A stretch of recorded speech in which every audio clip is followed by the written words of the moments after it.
Buenas tardes. Nosotros les vamos a presentar lo que es el sarcoma de tejidos.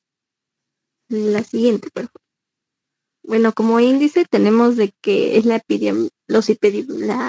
el sarcoma epidemiológico y clínico, la clasificación histopatológica y clínica, las bases para establecer el diagnóstico y la terapéutica, y los tumores de partes blandas benignos. La siguiente, por favor. Pues para empezar, pues, ¿qué es un sarcoma? Pues como conocemos lo que es el sarcoma, pues va a ser un sarcoma o un tumor maligno, ya sea que lo conocemos más como canceroso. Y pues bueno, este se va a desarrollar ya sea en el hueso o en los tejidos blandos.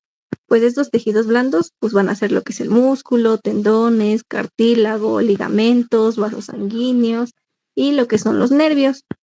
Este, pues dependiendo qué tipo sea, pues va a ser desde que sea desde más frecuente hasta un poco menos frecuente.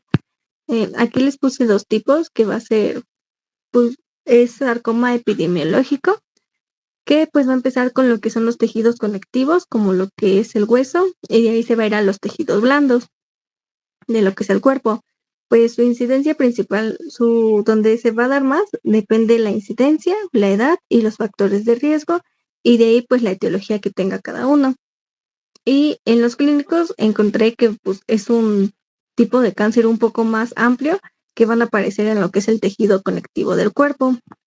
Y pues bueno, estos no van a superar lo que es el 1% de todos los cánceres y se van a diagnosticar al año solamente cuatro personas o cinco. Y estos van a aparecer en cualquier edad, pero resulta más frecuente en lo que son los adolescentes, adultos jóvenes o niños. Y van a existir aproximadamente más de 150 variantes reconocidas por lo que es la OMS. La siguiente, por favor.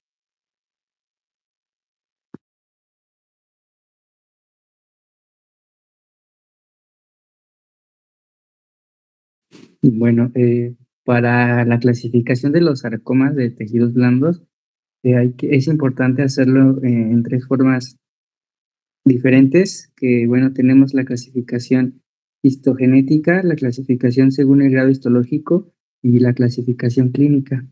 La que sigue, por favor. Hablando de la clasificación histogenética, pues bueno, estos se van a clasificar de acuerdo con su tejido de origen, que puede ser real o simulado, ya que muchos van a imitar la morfología de células mesenquimales maduras. Los principales grupos de clasificación dentro de este parámetro tenemos a los sarcomas de origen fibroblástico y perdón, de origen fibroblástico y de origen fibrohistocítico. Tenemos, por ejemplo, al fibrosarcoma. En este hay células fusiformes enaces. Es raro en adultos y es más frecuente en niños. Tenemos el sarcoma pleomórfico diferenciado, que antes era conocido como histiocitoma fibroso maligno. Es altamente pleomórfico y frecuente en adultos. También es muy agresivo. Otra clasificación también es, bueno, los sarcomas adipocíticos, que son también conocidos como liposarcomas. Estos son bien diferenciados, son menos agresivos y son de lento crecimiento. También tenemos los mixoides, que son más frecuentes en adultos jóvenes y tienen un potencial metastásico intermedio. Tenemos los pleomórficos, que estos sí son agresivos, con recurrencias y metástasis frecuente. La que sigue, por favor. Tenemos también a los sarcomas musculares. Por ejemplo, tenemos a los rhabdomyosarcomas, que es en músculo estriado, y a los lemiosarcomas, que son en músculo liso. Tenemos también a los sarcomas vasculares, por ejemplo, al angiosarcoma endotelial, que puede afectar la piel, mama e hígado. Tenemos también al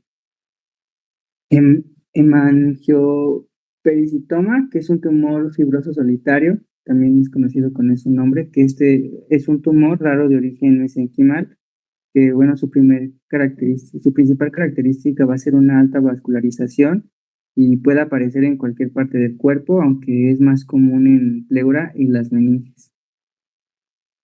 La que sigue, por favor. También tenemos los sarcomas de origen neural, como por ejemplo el schwannoma maligno, que es un tumor maligno de vaina nerviosa periférica. Tenemos también el neurofibrosarcoma. Este también es llamado tumor maligno de la vaina del nervio periférico. Va a ser un tipo de cáncer de tejido blando raro y agresivo que se va a originar en las células que recubren los nervios periféricos, siendo más común en las extremidades. Y también tenemos otros sarcomas como el sinovial, el de Ewing y los indiferenciados o no clasificables. La que sigue, por favor. Y bueno, ahora pasando a otro tipo de clasificación, tenemos la clasificación según el grado histológico. El grado histológico va a predecir la agresividad y el riesgo metastásico.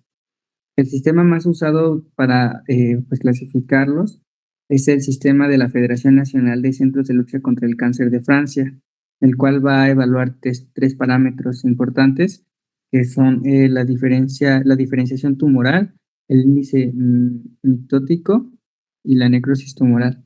La que sigue, por favor. Aquí podemos ver bueno, más desarrollado este sistema que evalúa esos tres parámetros. Por ejemplo, diferenciación tumoral va de 1 a 3. El 1 es bien diferenciado, el 2 es moderado, el 3 es pobremente diferenciado o indiferenciado. El parámetro 2, que es el índice mitótico,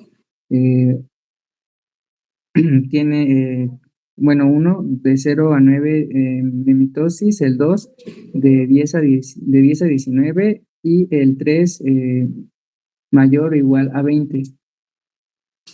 Y la necrosis tumoral tenemos como puntuación de 0 sin necrosis, el 1 que es menor a 50 y el 2 es mayor o igual que 50%. Y bueno, el puntaje final va a decidir el grado que tiene pues el sarcoma. De 2 a 3 puntos es grado 1, que es grado bajo. De 4 a 5 puntos es grado 2, es intermedio, y de 6 a 8 puntos es grado 3, que es un alto grado. La que sigue, por favor. También tenemos la clasificación clínica de TNM, y bueno, la estratificación clínica va a combinar el tamaño tumoral, la profundidad, la metástasis ganglionares y el grado histológico. ¿Qué es? Bueno, ¿qué es esta clasificación TMN? Esta va a ser un sistema universal para describir la extensión anatómica del cáncer, que igual se va a basar en 3 parámetros. La que sigue, por favor. Bueno, aquí tenemos un poquito más desarrollados los parámetros.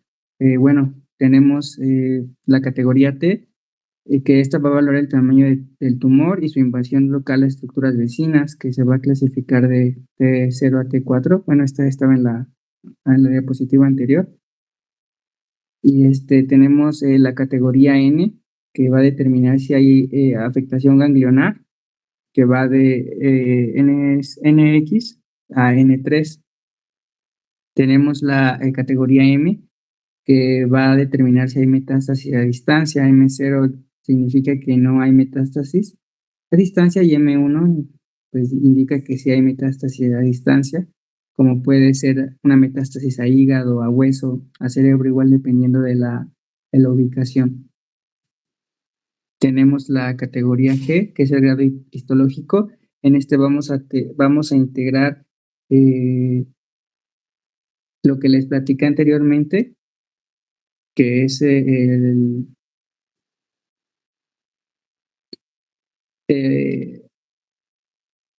permítame un momento.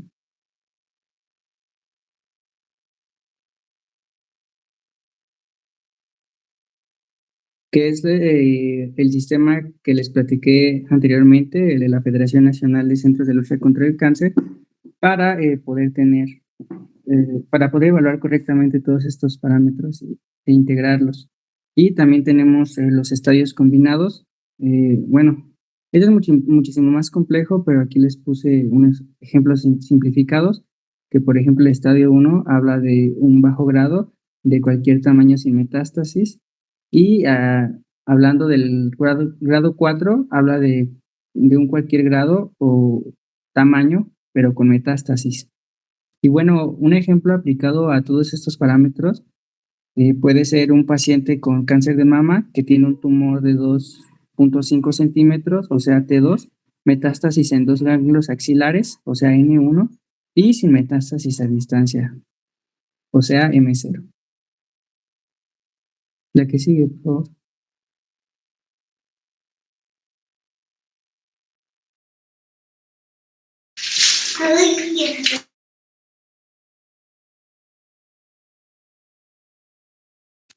Bueno, ahora les voy a hablar sobre las bases para establecer el diagnóstico y terapéutica. Principalmente para el diagnóstico, obviamente vamos a ocupar lo que es la historia clínica, en donde se van a incluir los síntomas principales. Por hablar de algunos, sería pérdida de peso, dolor, masas palpables, entre otros. Factores de riesgo como tabaquismo, alcoholismo e infecciones, y pues antecedentes familiares de cáncer. También se debe hacer una exploración física dirigida a lo que creemos que el cáncer que tenga el paciente. Se debe de hacer identificación de masas, adenopatías, visceromegalias, un examen ginecológico, urológico, dermatológico o mamario, según sea la sospecha. La que sigue, por favor.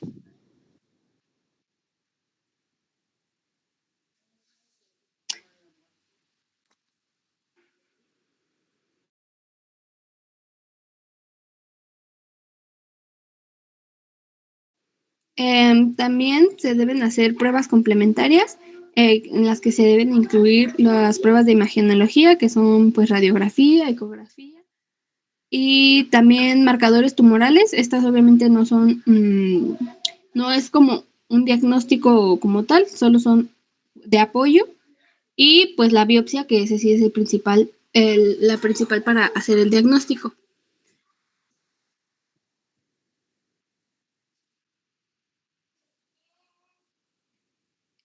Otra que tenemos es la estadificación, que es lo que ya habló mi compañero, que es sobre lo de la clasificación TNM, donde se toma en cuenta tamaño y extensión del tumor, compromiso ganglionar y metástasis a distancia.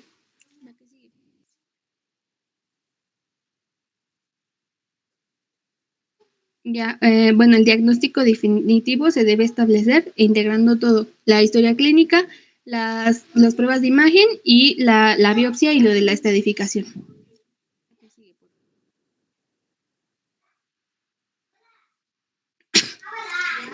Y para la terapéutica tenemos la terapéutica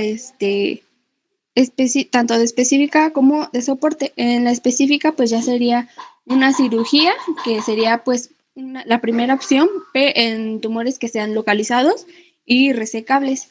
También puede usarse radioterapia, la cual es curativa, adyuvante, neoadyuvante o paliativa. Se puede usar inmunoterapia con inhibidores de puntos de control, la quimioterapia, terapias dirigidas con inhibidores de tirosina sinasa, anticuerpos monoclonales, y hormonoterapia en el cáncer como el de mama, que se usa tamoxifeno, inhibidores de aromatasa, y en el cáncer de próstata, que se usa análogo de GnRH. ¿Ya que sigue?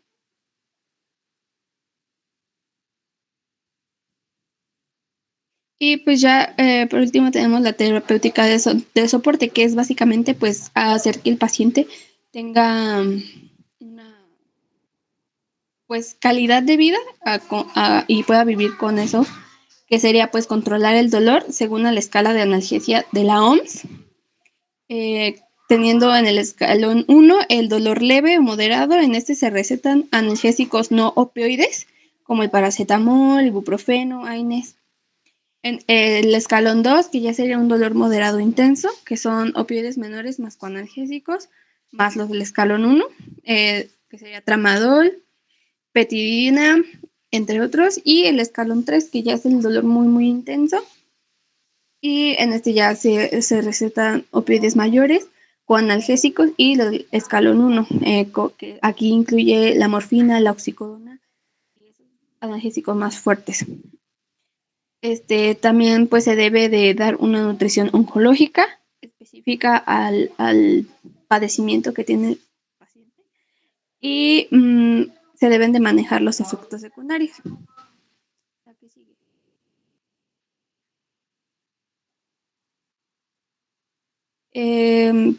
Se debe, bueno, como dije, cuidados paliativos para mantener la calidad de vida, controlando todos los síntomas y pues un seguimiento, obviamente consultas periódicas y todas las pruebas para ver cómo va el paciente.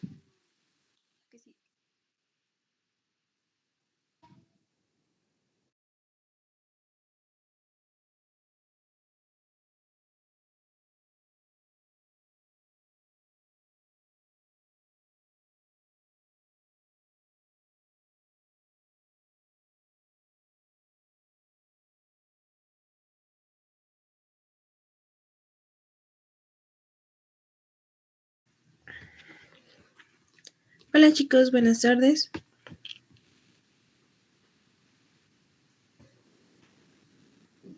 Bueno, espero que sí me escuchen. Vamos a empezar a hablar sobre los tumores de partes blandas benignas. ¿Sí me escuchan? Es que como veo mi pantalla. Sí, sí se escucha.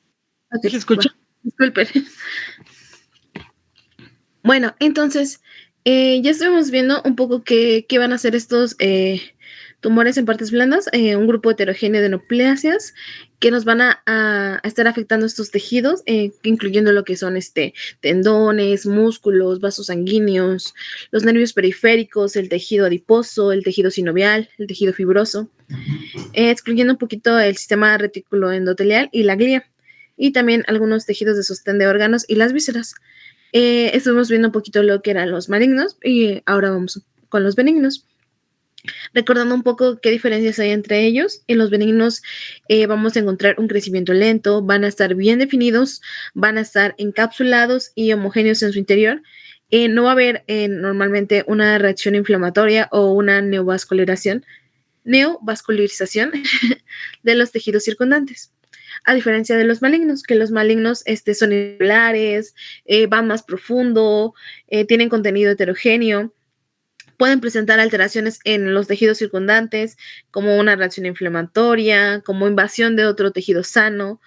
El incremento de la masa en partes blandas va a tener un tamaño superior a lo que son 5 centímetros y el dolor y la profundidad van siendo evaluados y considerados como que estos son predictores más a ser malignos.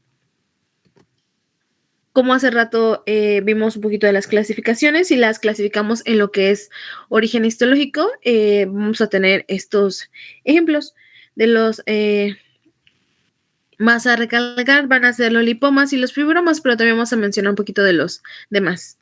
Dentro de lo que es el tejido adiposo, vamos a encontrar alipomas, angiolipomas, mielolipomas, hibernomas. En el tejido fibroso, los fibromas, que va a ser blando, duro, osificante. Vamos a encontrar fascitis nodular, miositis, osificante. En el tejido muscular liso vamos a encontrar los leiomiomas. En el tejido vascular también vamos a encontrar hemangiomas, linfangiomas. En el tejido nervioso, como son las schwannomas, neurofibromas.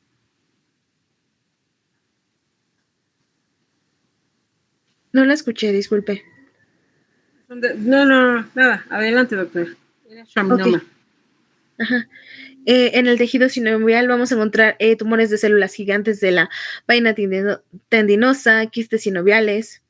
Entonces, de los más comunes vamos a tener lipomas, fibromas, leiomas, mangiomas, tumores de células gigantes de la vaina tendinosa y los quistes sinoviales.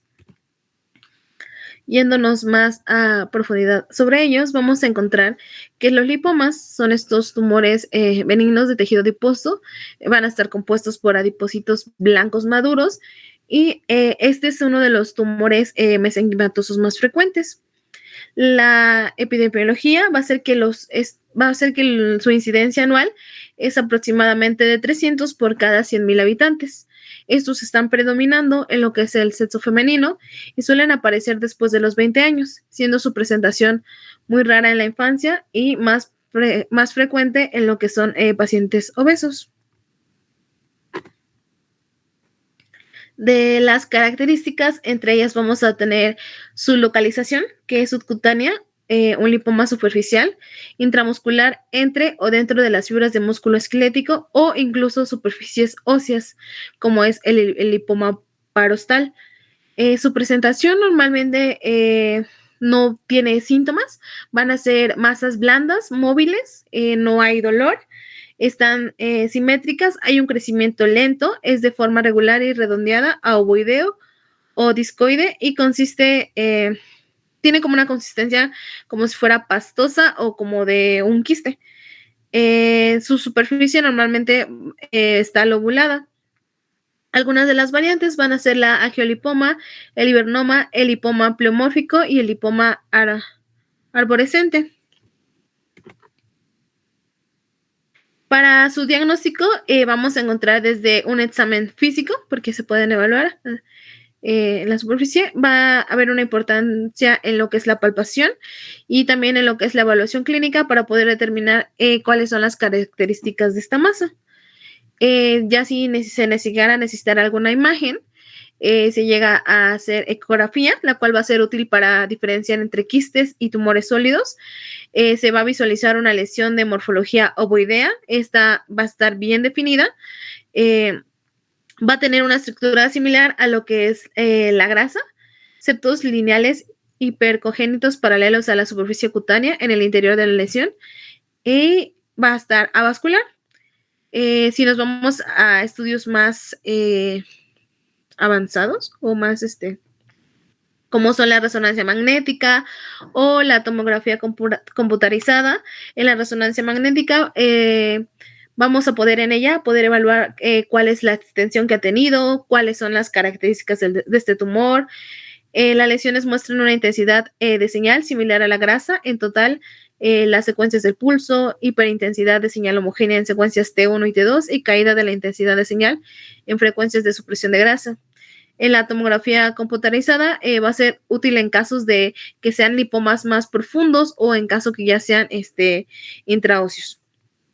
La biopsia es indicada cuando la apariencia en la resonancia magnética no va a cumplir con los criterios para el diagnóstico de un lipoma típico o cuando existen dudas sobre cuál es la naturaleza de esta lesión, de dónde salió. El tratamiento, vamos a tener observación indicada para lo que son los lipomas pequeños y asintomáticos. La decisión quirúrgica, que es una técnica y consideraciones del margen quirúrgico y posibles complicaciones que se llegan a dar. Y en caso de ser necesario, una liposucción alternativa para lipomas que ya están grandes o lo que son áreas cosméticas que son más sensibles. Otro de ellos va a ser los fibromas. Como ya vimos, es un tumor benigno originado en el tejido fibroso. Tipos vamos a tener lo que es el fibroma blando, el fibroma duro, el fibroma osificante.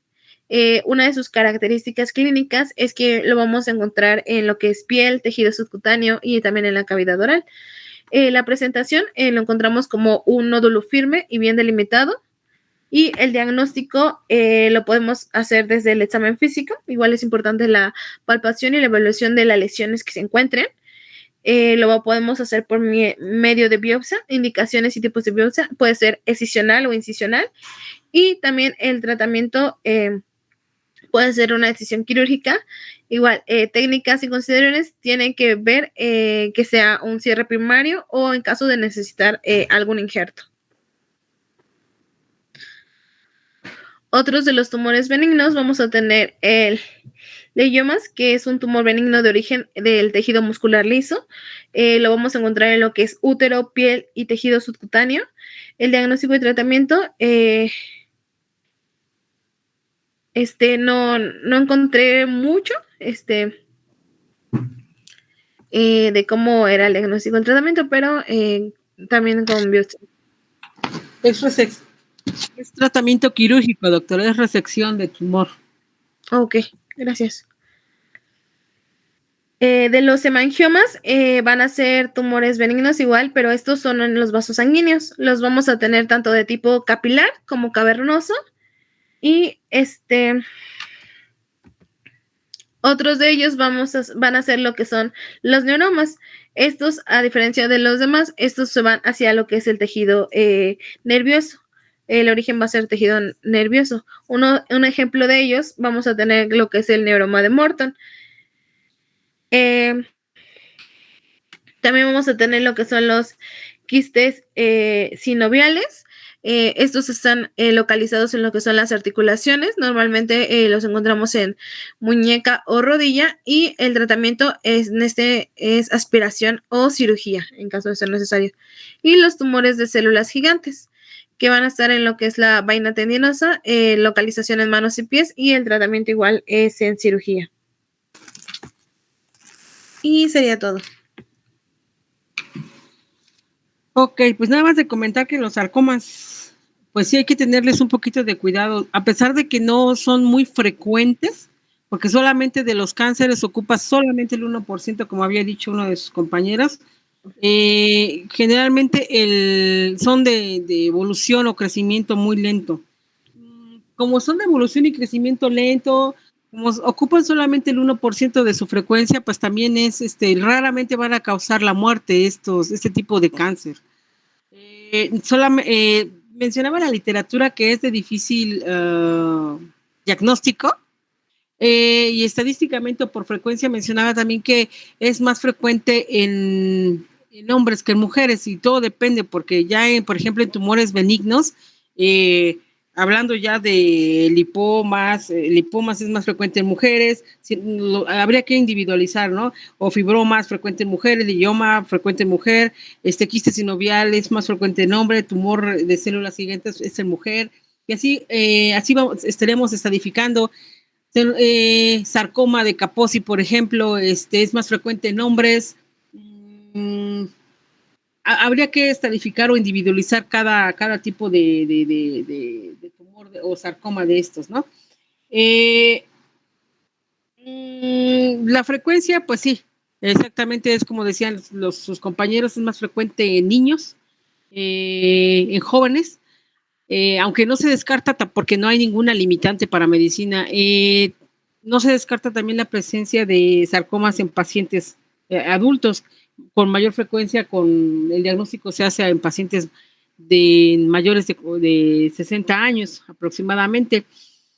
¿Y qué más íbamos a decir?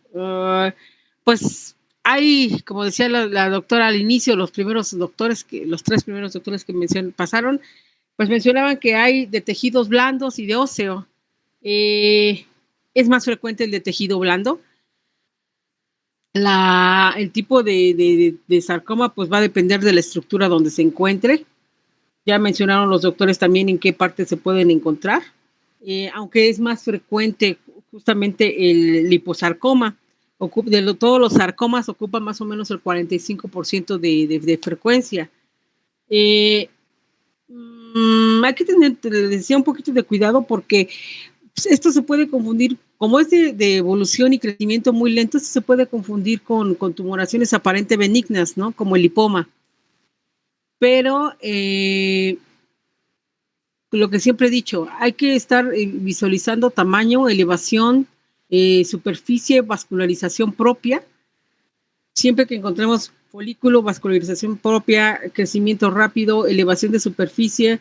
En cuanto a crecimiento, decían que el crecimiento mayor a 5 centímetros, pues sí hay que tomar biopsia, ¿no? Para determinar qué tipo de celularidad tiene este tipo de tumoración. Yo creo que ya en tumores óseos ya nos van a decir cuál es la más frecuente, ¿no? Me imagino que la siguiente, en la clase de tumores óseos, supongo yo. ¿Algún comentario, algo que se me esté pasando, doctores? No escuché hablar de sarcoma de Kaposi, que esto es con mayor frecuencia en los caballeros y frecuentemente con pacientes pues VIH positivos. Y también, bueno, otro comentario que mencionaban es que este tipo de sarcomas va a ser muy frecuente en pacientes que estuvieron expuestos a radioterapia, que tampoco lo escuché. No sé, alguna recidiva de terapia, o sería como mencionaban como una segunda neoplasia, ¿no? Porque hay pacientes, sobre todo en las mujeres, que vienen de algún tratamiento de radioterapia, o sea, de mama, pues CACU, y estuvieron expuestas a esto. Hay que estar vigilando que no haya crecimientos neoplásicos o paraneoplásicos en alguna otra estructura. Hay que estar monitorizando a estas pacientes, no sé, después de que se hizo el tratamiento quirúrgico, entre 24 a 36 meses. Inicialmente, después del tratamiento quirúrgico, el tratamiento quimioterapia, el tratamiento radioterapia, a los 6 meses con monitorizaciones de tomografías periódicas, a los primeros 6 meses, a los segundos 6 meses, posterior al año, si no hay nada, pues nos vamos entre 24 a 36 meses con seguimiento, ¿no? Y sobre todo vigilar pulmón, porque estos suelen hacer metástasis más frecuentemente, dice la literatura que un 70% a pulmón. ¿Algún comentario, doctoras, o algo que se me esté pasando a mí decirles, o alguna pregunta? No hay que confiarnos cuando encontremos lipomas. El lipoma es desplazable, no es doloroso, no hay cambio de superficie, no hay neovascularización. Hemos encontrado lipomas, porque decía la literatura que no debe pasar un sarcoma no mayor a 5 centímetros de diámetro, pero bueno, yo he encontrado lipomas hasta de 10, 15 centímetros de diámetro, pero no es doloroso, jamás es doloroso. Y los antecedentes pues son importantes. Un paciente con antecedente de cáncer, digo, no es una condicionante, no es una regla que forzosamente tenga que tener sarcoma o un cáncer, pero sí es un factor de predisposición. ¿Algún comentario, doctores? Creo que no, doctora. ¿No? Entonces quedamos que el lipoma, fibroma, leioma, quiste sinovial, que estaba clasificado dentro de qué tumores, benignos o malignos.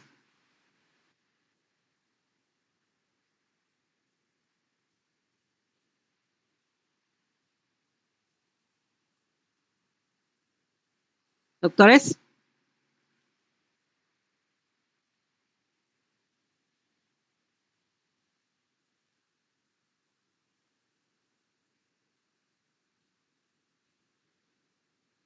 ¿Sí se escuchó? Sí, doctora, pero no sé quién. Doctora, no, bueno, en mi caso se trabó la pregunta. Que les preguntaba, porque les pregunté si había alguna duda, ¿no? O algún comentario o algo a aportar. Y les terminé preguntando que entonces lipoma, fibroma, leiomioma, quiste sinovial, ¿entraban en qué clasificación de sarcomas, benignos o malignos? Benignos, doctora. Forzosamente, sí. Ajá. Ahora, los tratamientos, no vi que se haya separado esa parte de los tratamientos. Y la doctora había mencionado que era tratamiento generalmente, ¿me recuerdas, doctora, quién dio la parte de tratamiento? ¿Quién dio tratamiento, doctora? Yo. Ajá. En tratamiento habíamos dicho hasta estadio 1 y 2. ¿Cuál sería el tratamiento de elección? Habías mencionado. No me acuerdo. ¿Cuál dijiste?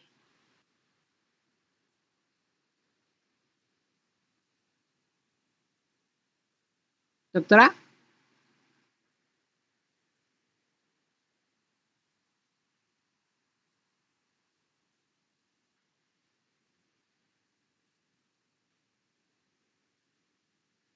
¿Sí se me escuchó? Perdón, es que se me trabó. Era la cirugía, ¿no? Ajá. A partir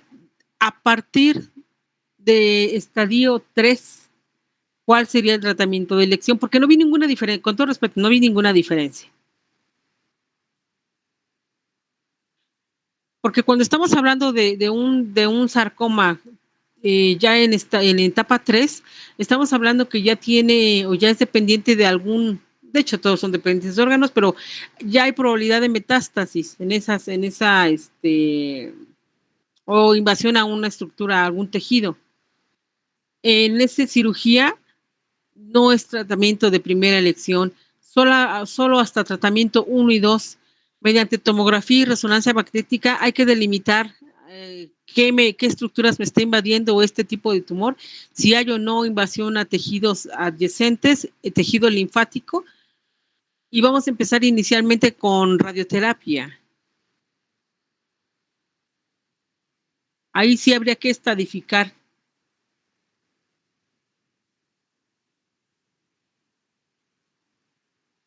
Sí, se me escuchó. Sí, doctora. Ok. Y la quimioterapia va a quedar solamente en caso de que la tumoración sea menor a 5 centímetros de primera elección, menor a 5 centímetros sin localización profunda, ¿sale?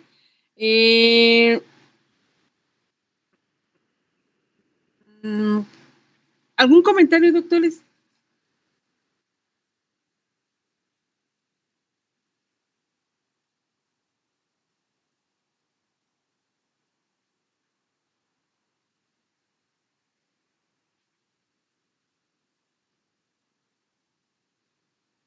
¿Sí se me escuchó?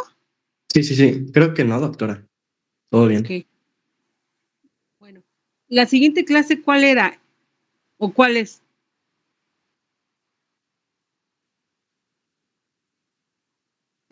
Tumores óseos, doctora. No sé, es que apenas hoy hablé con la doctora Carmen, a pesar de que estamos un poco cerca, pero creo que la doctora Carmen les dijo que les iba a hacer una dinámica. Nos habló, son dos temas de tumores óseos. Pasa, me parece, el equipo 3 y el 4. Con usted había dialogado que hoy íbamos a ver 2 clases y ya el lunes era la dinámica, que es la que le platicó la doctora Carmen, nada más. Ya Ok. no iba a haber exposición o nada, solo era la dinámica. Ok, Y el empezamos viernes el con... examen. Exacto. Entonces estoy bien. Empezamos con el siguiente equipo, por favor, de tumores óseos. Voy, doctora. Gracias.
Buenas tardes, ¿me escucho?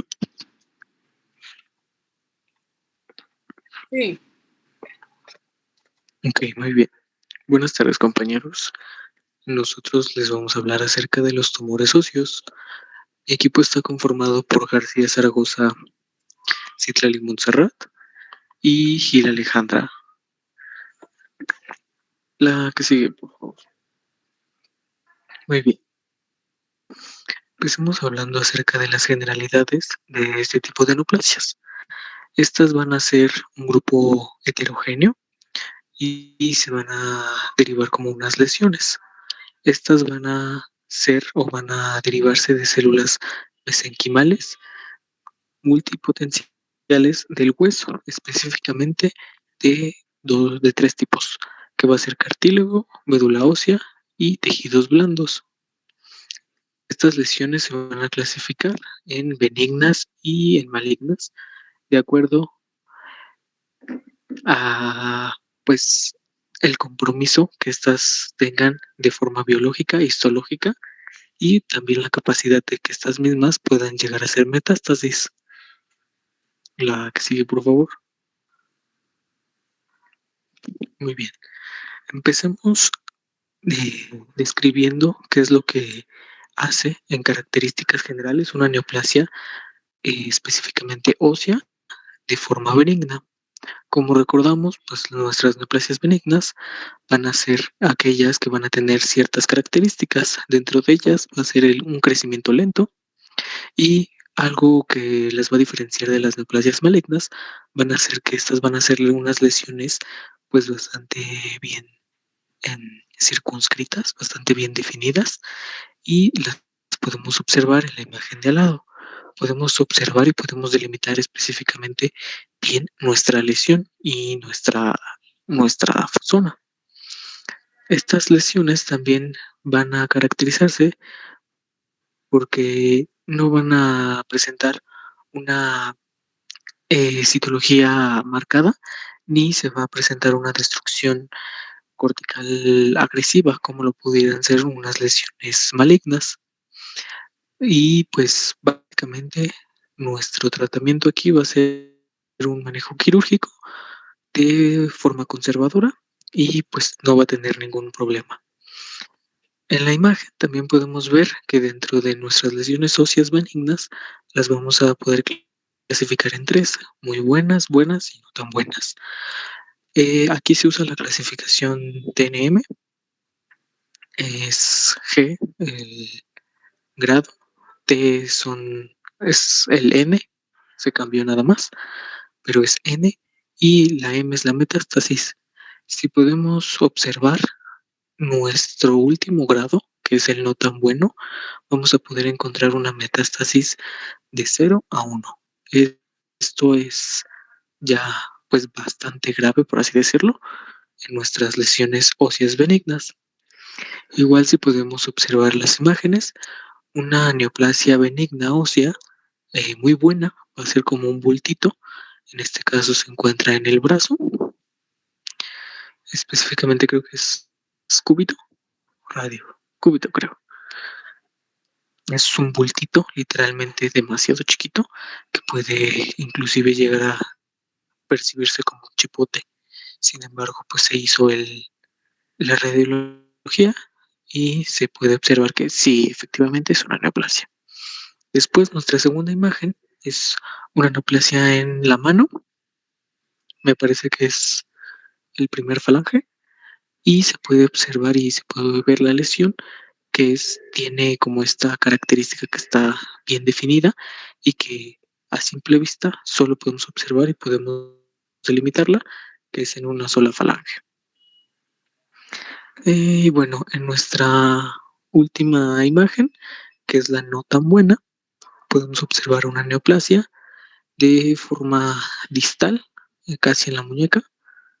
Este sí es el cúbito, en donde pues se puede ver una masa grande, bastante bien definida, sin ningún tipo de infiltración hacia otros huesos.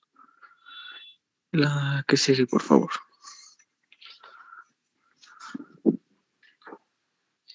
Muy bien. Ahora continuaremos con las características generales en neoplasias malignas. Estas van a tener la característica que van a tener una alta actividad mitótica, es decir, que las células se van a estar reproduciendo constantemente, van a tener también un pleomorfismo celular y van a tener una producción aberrante de una matriz ósea o cartilaginosa. Esto nos va a dar la característica de que las lesiones van a ser pues mal definidas y van a ser grotescas, vaya la redundancia. También podemos observar que radiológicamente vamos a encontrar una destrucción y vamos a encontrar pues lo que define una lesión maligna, que son bordes y márgenes mal definidos. En este vamos a requerir un tratamiento multimodal, es decir, vamos a necesitar quimioterapia, una cirugía y pues también radioterapia. El pronóstico en este tipo de lesiones va a ser dependiendo de en qué fase lo encontremos, en su estadio, en su localización y en la respuesta que tengamos a la quimioterapia. Dentro de las lesiones malignas, se me pasó decirlo en las benignas, pero aquí sí vamos a encontrar manifestaciones clínicas. Bueno, la primera y la más, la que nos puede dar como más el indicio de que se trata de una lesión maligna, es un dolor óseo persistente y este no va a estar relacionado a ninguna actividad. Es decir, algún día de la nada simplemente nos va a empezar a doler la pierna, el brazo y va a ser ese dolor de huesos que dices, pero es que no me pegué, no hice nada. Simplemente es eso, es ese dolor. Y pues también vamos a encontrar una masa pues bastante aumentada de volumen. Igualmente va a estar localizada superficialmente. Ya en radiografía pues se va a ver una lesión bastante destructiva. Y también vamos a poder encontrar fracturas patológicas. Al haber una destrucción del hueso, pues este va a ser más susceptible a fracturas espontáneas.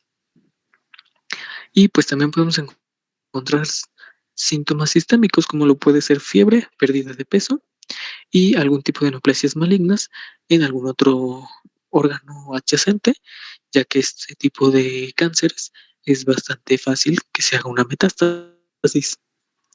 Y pues de igual forma en la imagen podemos observar que tenemos 3 estadios, es poco malo, muy malo y fatales.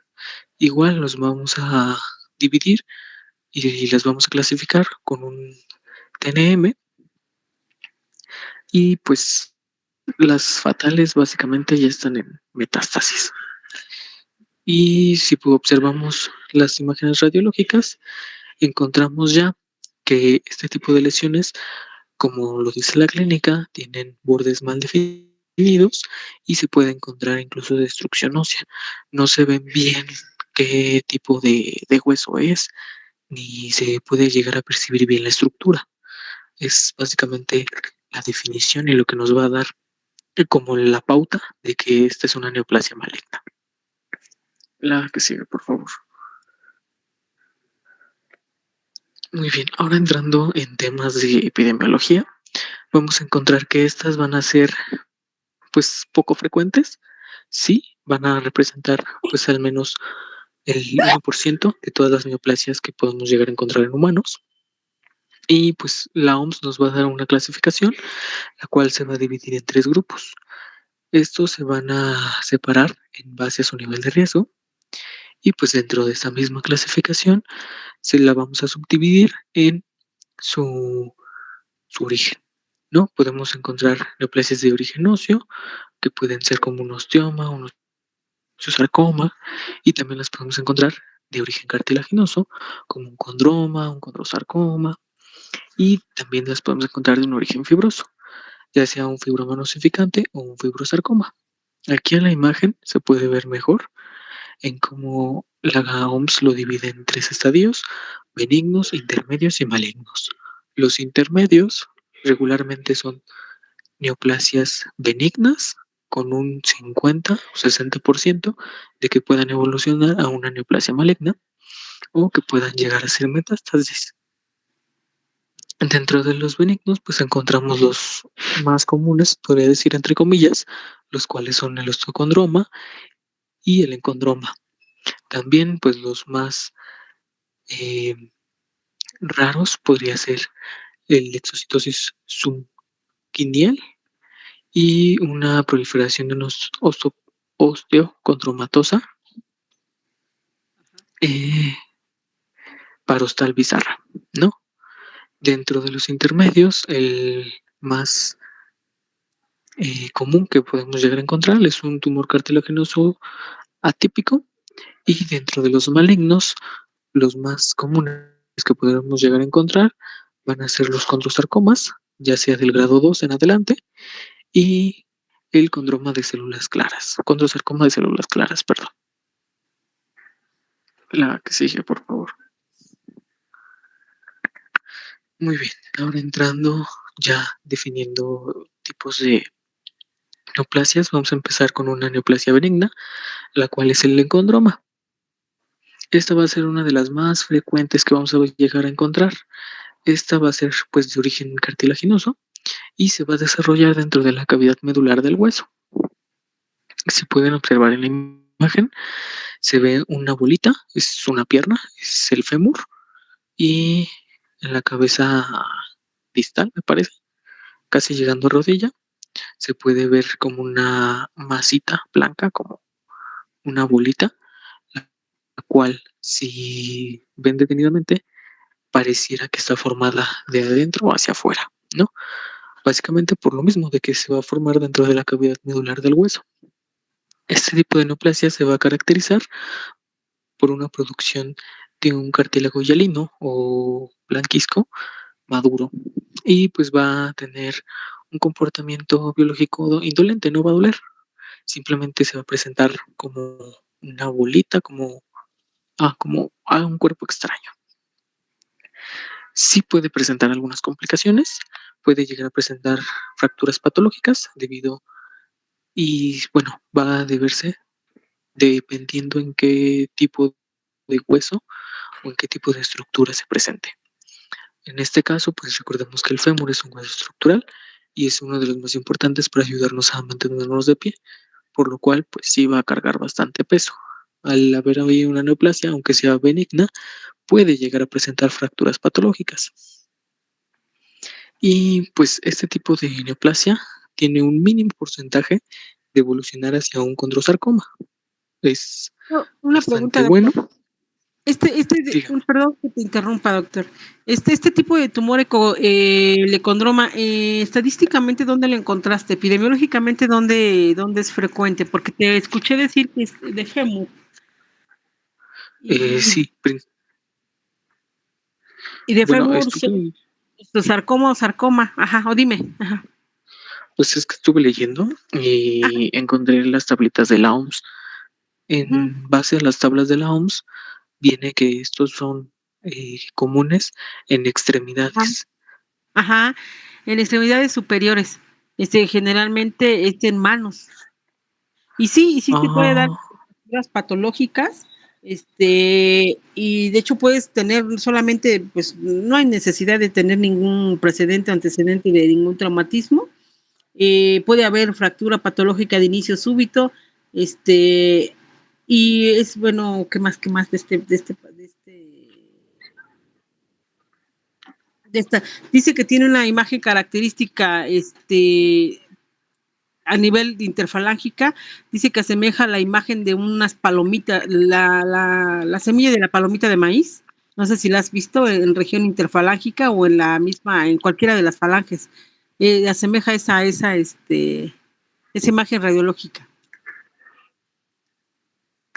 Sí, justo también, pues iba a comentar eso, que regularmente se parecen a las palomitas, porque es como una bolita, está bien definida, pero tiene como bordecitos así raros, por así decirlo. Sí. Ok, adelante, perdón, ¿eh? Y que raramente sean estos, pero bueno. Ajá, adelante, doctor. Y no, dígame. No, frecuentemente estas, ¿en qué edad están diagnosticadas? Creo que está en la diapositiva siguiente, pero regularmente es después de los 20 años. Sí, 20 años, exactamente. Adelante, La que sigue, por favor.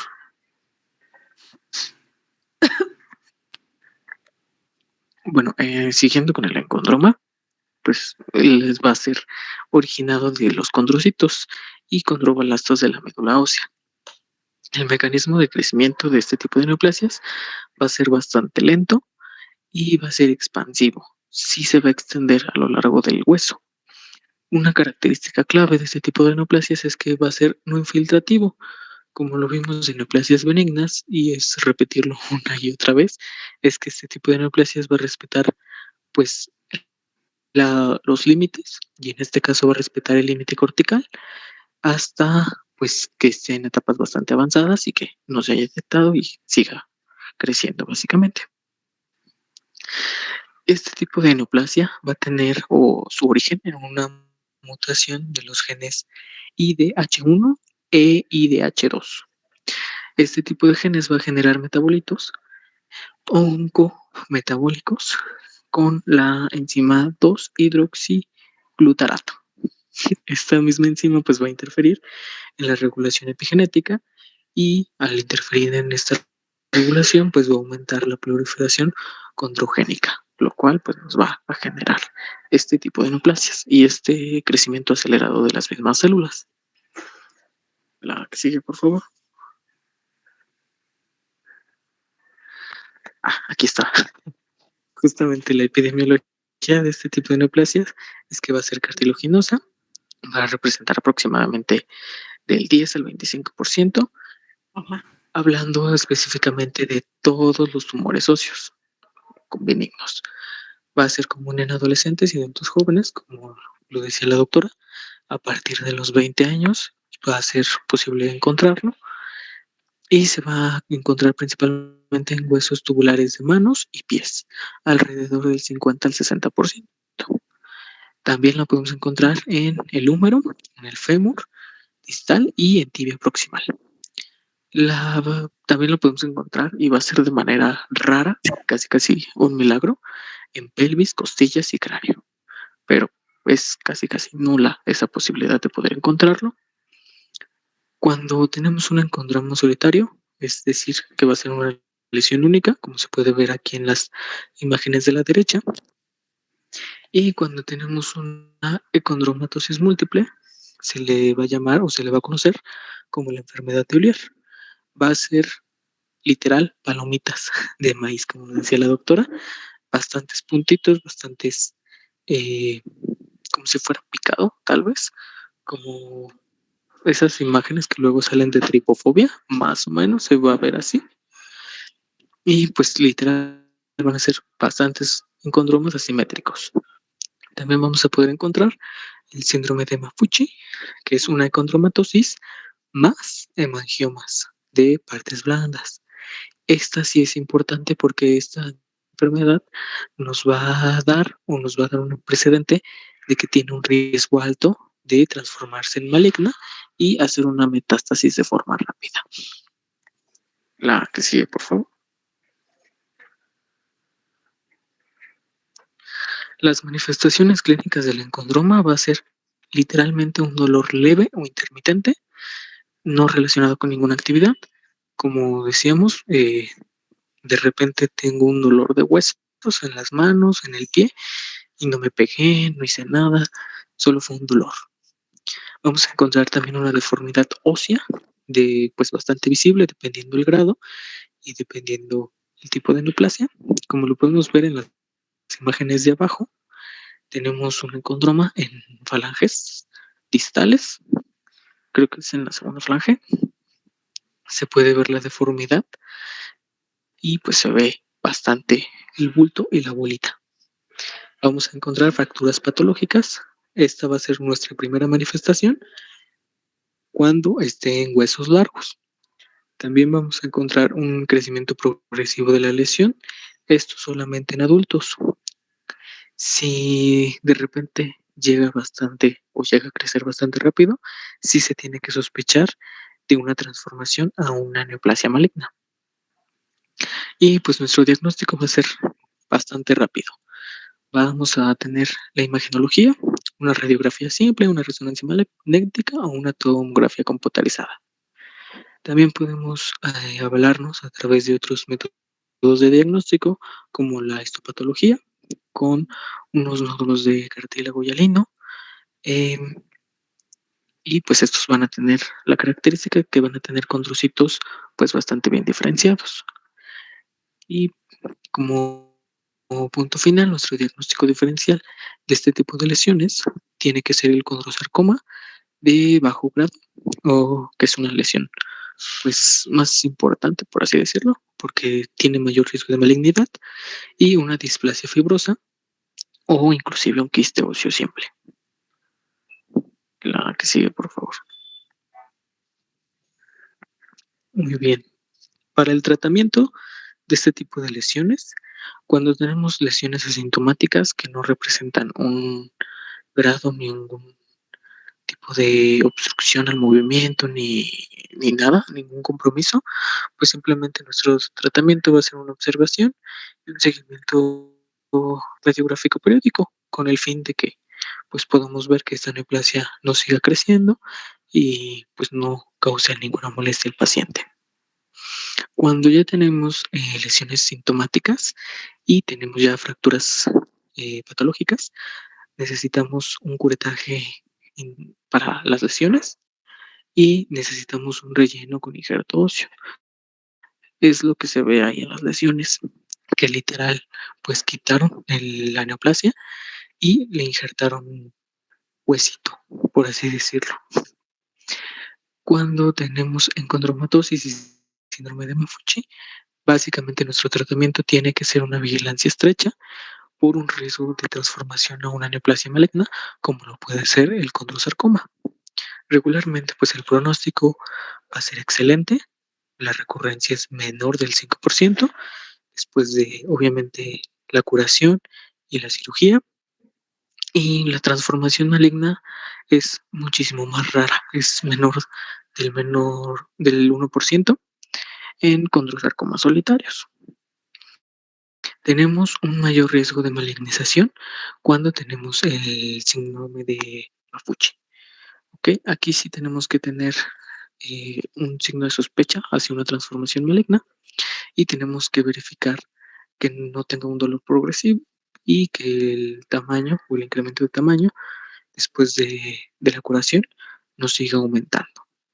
También tenemos que hacer una vigilancia radiológica para no encontrar alteraciones radiológicas que nos puedan indicar que la neoplasia sigue avanzando o sigue creciendo.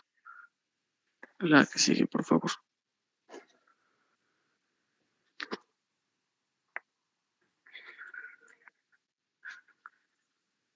La que sigue.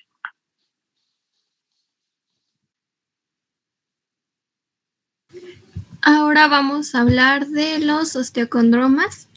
Este va a ser un tumor de hueso benigno, va a ser de los más comunes. Y también otra definición, que encontré es que va a representar un trastorno del crecimiento del hueso encondral o endocondral. Este va a tener un aspecto de una lesión pedunculada, surgiendo de la corteza de un hueso largo adyacente a la fisis, es decir, va a ser por exocitosis,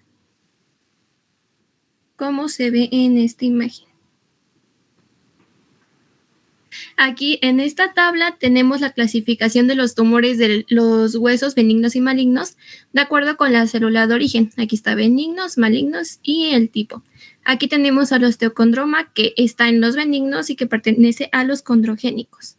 Además de que aquí, también se han descrito alteraciones citogenéticas que involucran a la región 8q22, 24.8, 10.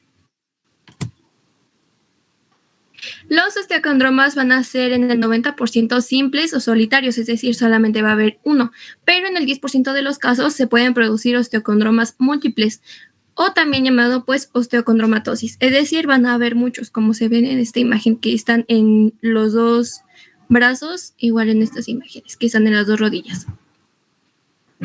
Aquí, la mayoría de las lesiones suelen ser asintomáticas, pero pueden causar irritación de las estructuras circundantes, es decir, de los nervios, el músculo, el tendón, vasos o ligamentos, y esto es lo que nos va a generar el dolor y es la causa por la que va a ir el paciente con nosotros.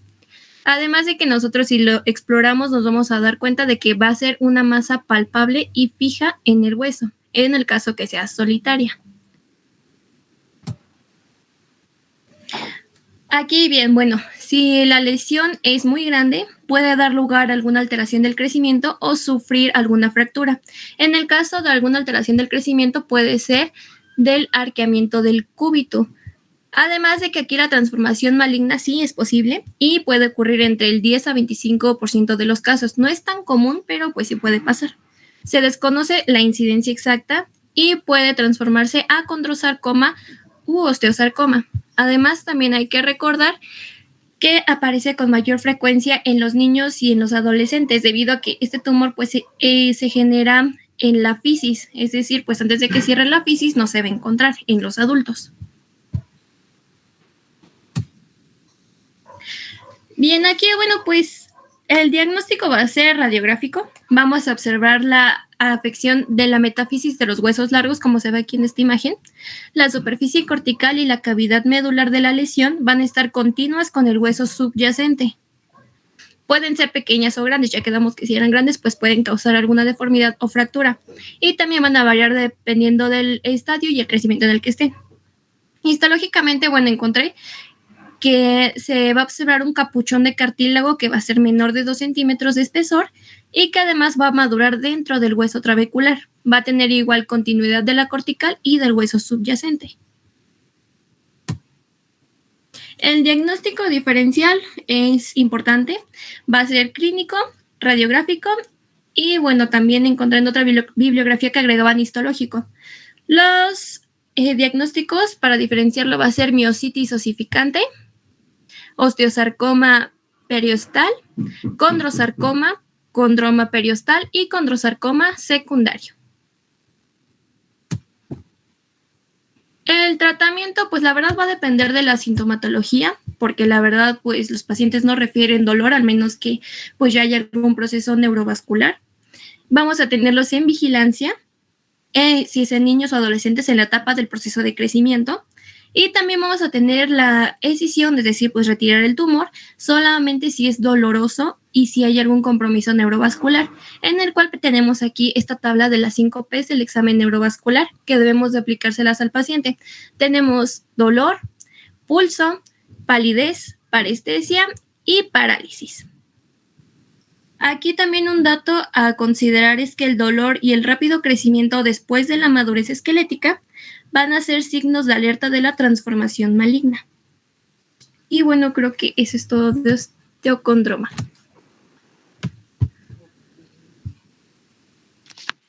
Ok. Pues no, ahorita no tengo mucho que comentar en esta parte de osteocondroma. Nada más, pues, que es el más frecuente igual que el ecocondroma. Muy más frecuente huesos largos, húmero fémur. Podemos, nada más se escucha fácil, pero la resección ósea casi no se hace. Depende de la ubicación del ecocondroma, pero no se llega a hacer muy frecuentemente. Muchísimo menos en huesos largos, porque pues prácticamente paras la función de la extremidad o de la zona donde se encuentra.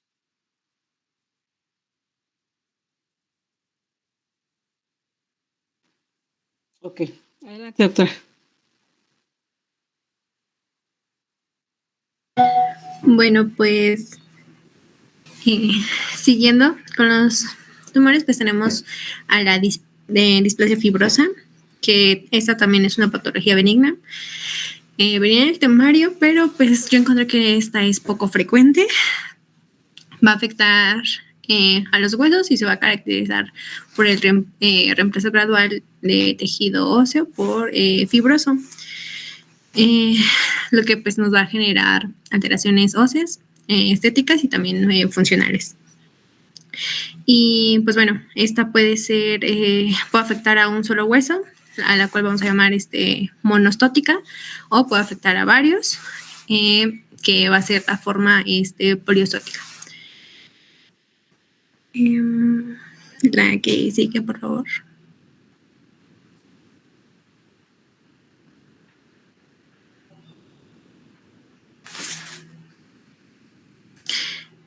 Bueno, para su etiología, pues bueno, esta va a estar asociada con la mutación del gen GNAS1, que pues es que va a producir un aumento en el adenilato ciclasa, aumentando pues el AMP cíclico intracelular, y esto, su alta pues concentración va a causar pues la formación de la matriz fibrosa inmadura desorganizada, y también pues va a generar el tejido fibroso de esta displasia. Pero pues sí hay que tener claro que pues esta pues no se va a heredar. La que sigue. En su histología, pues bueno, como les dije, se va a caracterizar por un tejido fibroso denso con áreas de metaplasia ósea. Esto en forma de trabéculas y con una disposición pues anómala.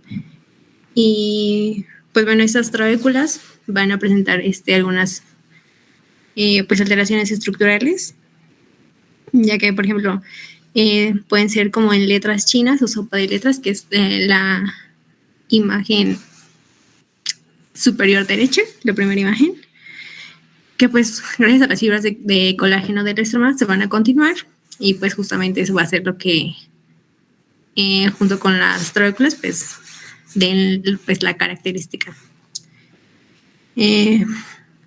A pesar de que pues esas trabéculas van a contener osteocitos, pues no existe como tal una evidencia de que tengan una actividad osteoplástica, y pues también hay algunas que se van a como asemejar como tipo cemento, que es como en la segunda imagen, bueno, la de en medio. Y también pues también el hueso trabecular pues puede contener una apariencia de tejido óseo inmaduro, que es como la imagen inferior derecha.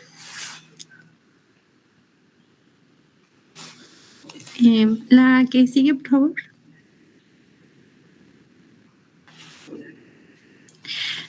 Ahora adentrándonos como que en cada una, pues bueno, la displasia monostótica, esta pues su localización más frecuente pues va a ser en fémur, con una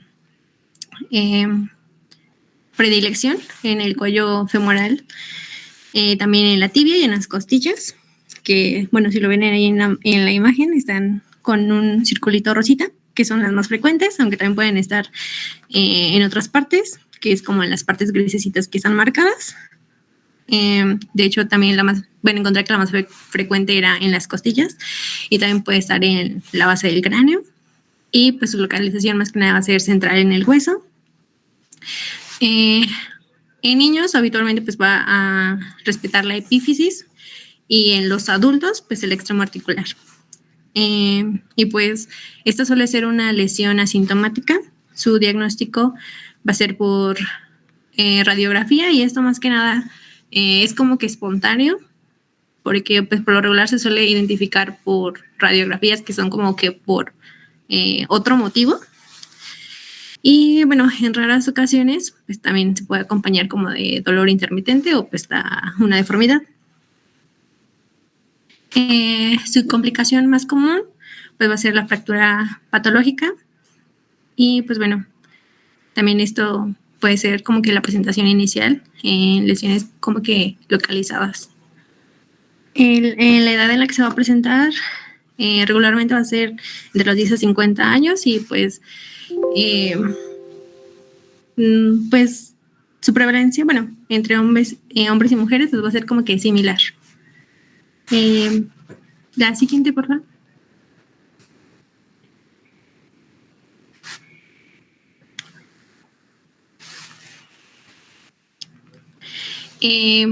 Para la apariencia radiológica, pues más que nada va a depender de la proporción de tejido fibroso. Pues entre más grado, pues van a ser más escleróticas, como en la imagen superior derecha. También suelen ser más densas, y por lo que pues la mayoría van a ser radiotransparentes, y también van a tener características de vidrio esmerilado, como en la primera imagen, en la más grande, pues. Y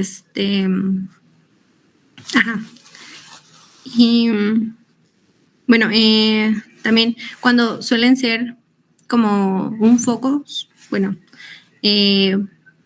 pues por lo regular va a estar rodeado pues de un borde grueso, y también nos va a dar como que el signo de anillo. Y este signo de anillo va a ser como que muy importante, porque nos va justamente a ayudar a distinguirlo entre pues un infarto óseo.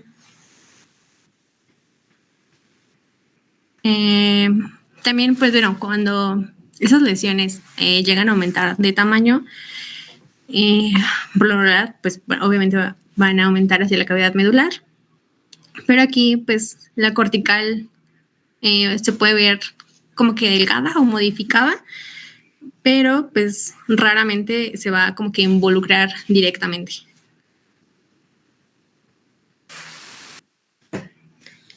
La que sigue, por favor.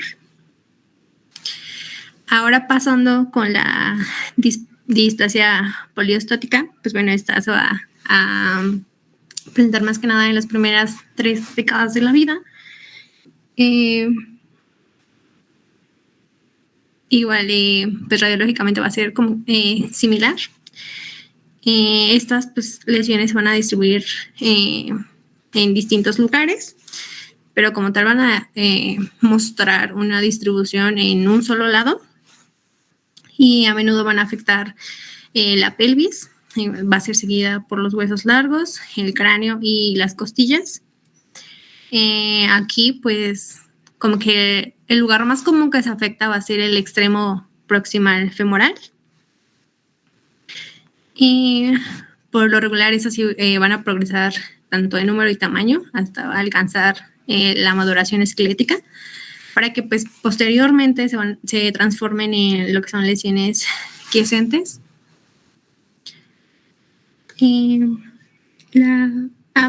Aquí pues igual va a ser como que más común en mujeres. La que sigue, por favor. Estas lesiones sí van a ser sintomáticas, y pues muchos pacientes van a presentar como cojera, dolor en miembro inferior, o igual una fractura patológica debido pues justamente a la afectación esquelética. Pero también pues en edades como que más tempranas se van a asociar a anomalías endocrinas, como por ejemplo pues acromegalia, hipertiroidismo, hiperparatiroidismo, el síndrome de Cushing, y también alteraciones en la pigmentación cutánea, las manchas café con leche, y pues justo lo que nos constituye el síndrome de Albert-Macoun, que justamente es como que más exclusivo en niñas.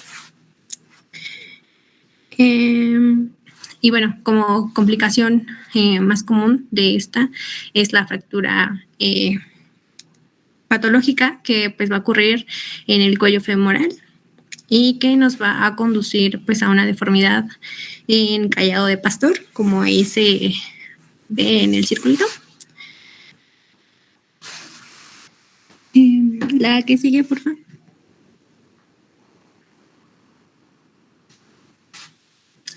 En las pruebas radiológicas, pues bueno, como les digo, estos cambios pueden ocurrir en cualquier porción del hueso largo, y pues pueden tener una distribución limitada o extensa. Se va a afectar frecuentemente a las extremidades inferiores, con preferencia justo de distribución unilateral. Igual los extremos articulares óseos normalmente no van a estar afectados. La cortical, como en la anterior, igual debería de estar intacta. Pero pues sí se puede ver como que adelgazada, justo porque pues estos tienen una naturaleza expansiva, pues. Los bordes de la lesión suelen estar bien definidos y los bordes internos de la cortical pueden pues aparecer prestonados. Y bueno, la cantidad de variable de uso dentro de pues el tejido fibroso que reemplaza el hueso justamente va a ser lo que nos va a producir los cambios en la radiografía. Igual las mismas características con el aspecto de vidrio esmerilado, que por ejemplo justamente en la primera imagen igual hay algunas lesiones que se ven como que más radiolucentes y otras un poquito más escleróticas, y justo en la segunda pues es el aspecto de vidrio esmerilado. La siguiente, por favor.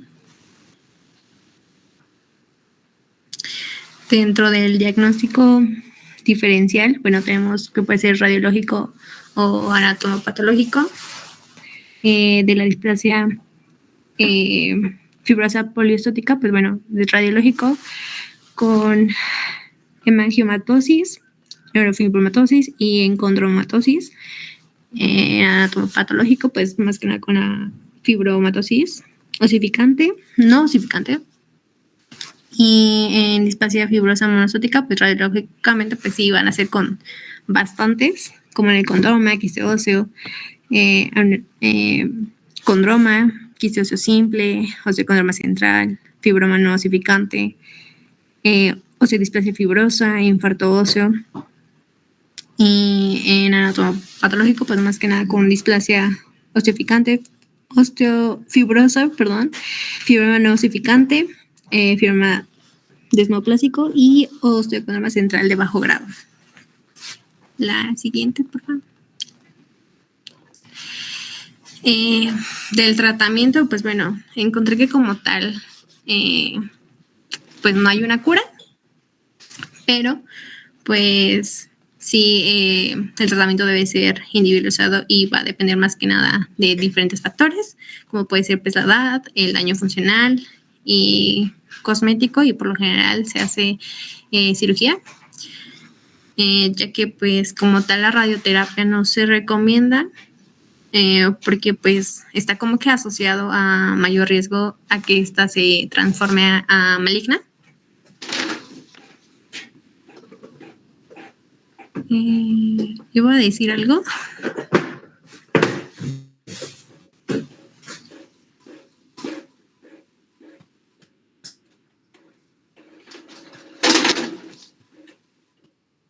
Bueno, también vi que, leí que se utilizan también medicamentos como bisfosfanatos, que más que nada se usan para aliviar el dolor óseo. Y igual se recomienda pues ejercicio e ingesto de calcio, fósforo y también vitamina D. Y bueno, como algunos criterios para el tratamiento quirúrgico, justamente es a dar más que nada cuando hay un compromiso pues funcional, y para que pues se pueda realizar la reparación ósea conservadora y pues también seguida de una reconstrucción, justo con el objetivo de mantener la preservación de la función existente y prevenir también algunas complicaciones o también una mejoría estética. Y otros como que factores, pues justamente va a ser la presencia de sintomatología, una obstrucción de cavidad nasal, ya que haya pues compromiso de cavidad orbitaria, fractura patológica, transformación maligna, asimetría facial, deformidad estética o interferencias también pues, con la masticación o el habla. La siguiente. Y eso sería todo de nuestra parte. Sí, tienes razón, efectivamente sí, la displasia es más frecuente en la niñez y en algunos pacientes se llega, pues sí, a manifestar a partir de los 30 años, preferentemente en mujeres, ¿no? Y pues mencionaba la literatura que sí, efectivamente esto obedece a una mutación genética. Y las zonas más afectadas, ¿cuáles me habías dicho, doctora? Porque son muy características.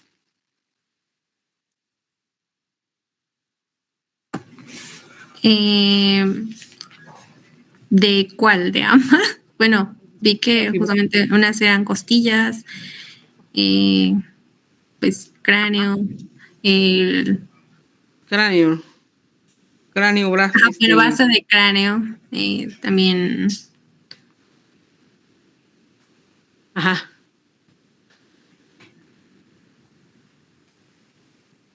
Tibia, fémur, bueno, el cuello del fémur.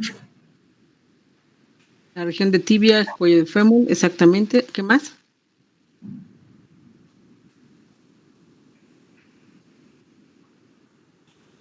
¿Qué más, doctora? Bien. Ok. Bueno, sí, era presencia de lesiones en cráneo, brazo, región costal y extremidades pues pélvicas, ¿no? Pues sí, como dice la doctora, en no hay un tratamiento definido, prácticamente es sintomatológico, tratamientos quirúrgicos bueno, de hecho antes de empezar con el tratamiento quirúrgico sería con bifosfato, calcio, vitamina D y la presencia de analgésicos antiinflamatorios. La presencia de fracturas pues puede estar presente. ¿Qué comentar de esta? Okay. Y sí, la radioterapia está contraindicada para este tipo de padecimientos, ya que está así asociada mayormente a un riesgo de una transformación cancerosa, ¿no? Algo que queramos comentar, o algo que quieran comentar, doctores.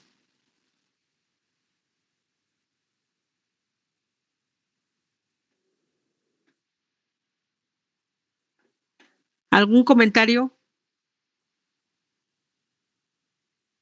Todo bien, doctora.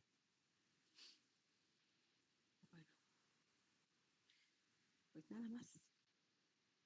Hasta aquí tumores óseos entonces, ¿no?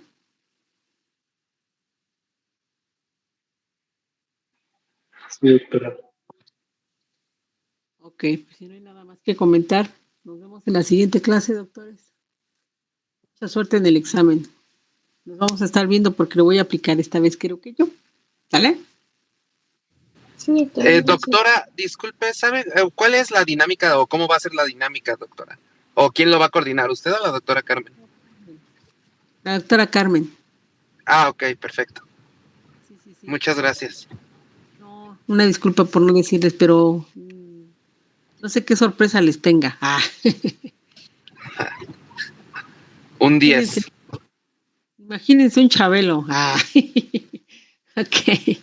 Bueno, doctores, nos vemos entonces en la siguiente clase. No es cierto, en la siguiente clase es Carmen, el siguiente viernes prácticamente. ¿Sale?